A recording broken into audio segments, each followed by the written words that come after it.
Hello, welcome to White Birch Tarot and Astrology.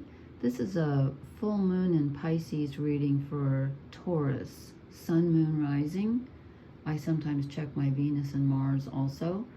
I'm just going to do a quick 3-card reading for each sign, and I want to give credit to Dog Star Tarot because that's where I got the idea, and she's awesome, so please watch her.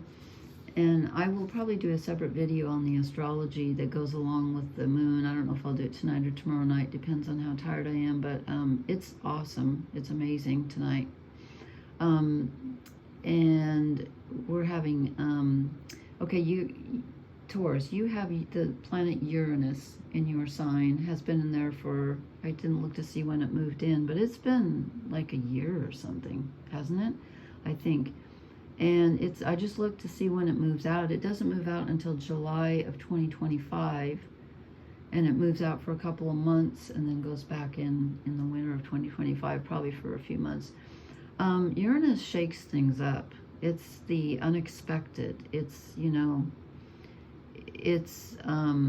rules the collective consciousness.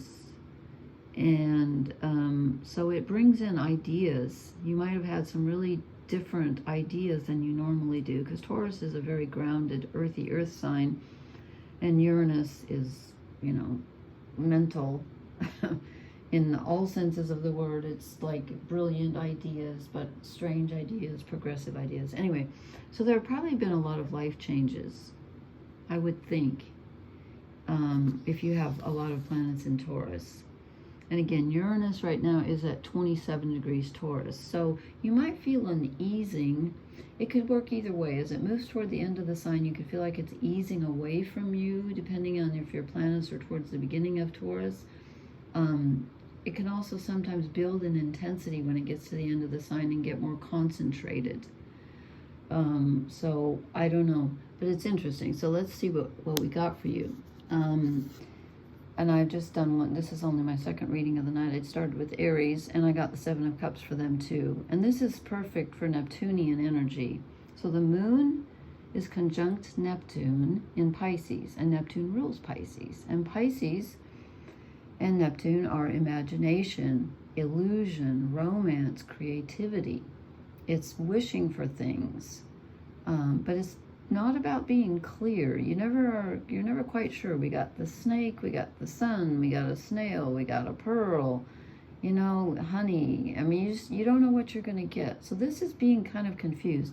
You may have felt rather confused in the last, again, I'm sorry I didn't look up to see when Uranus moved into Taurus. I cannot remember.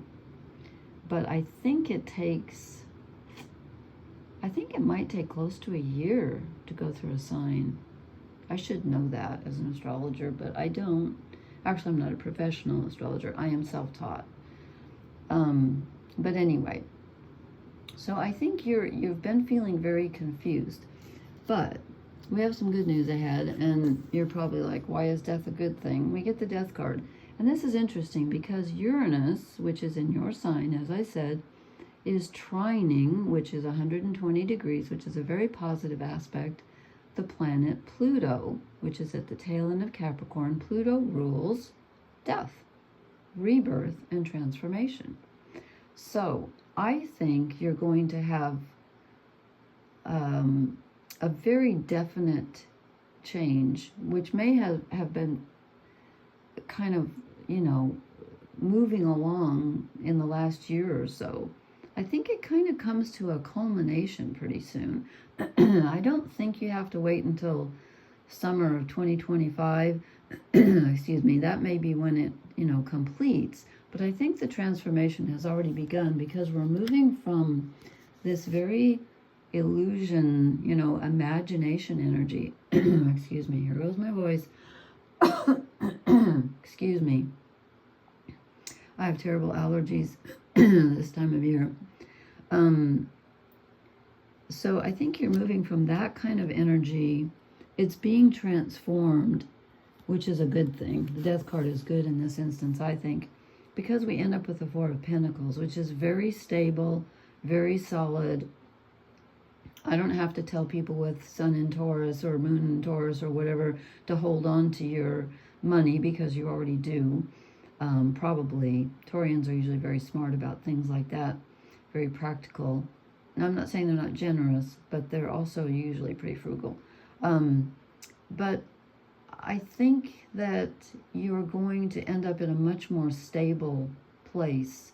And this full moon in Pisces, because of its connection with Pluto and Uranus in your sign, Uranus in Taurus, I think you might have a realization, maybe even an emotional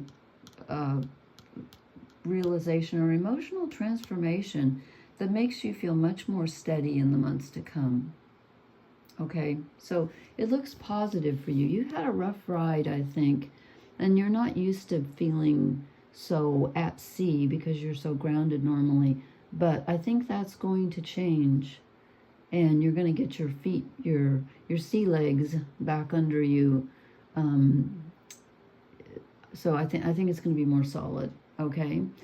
And as I said, I might put out a video tonight if I'm not too tired, or tomorrow night, about this kite formation that we're having with this full moon, because it's fascinating. Okay, blessings. Thank you for watching. Please hit the like, share, and subscribe buttons and leave me a comment. Good night.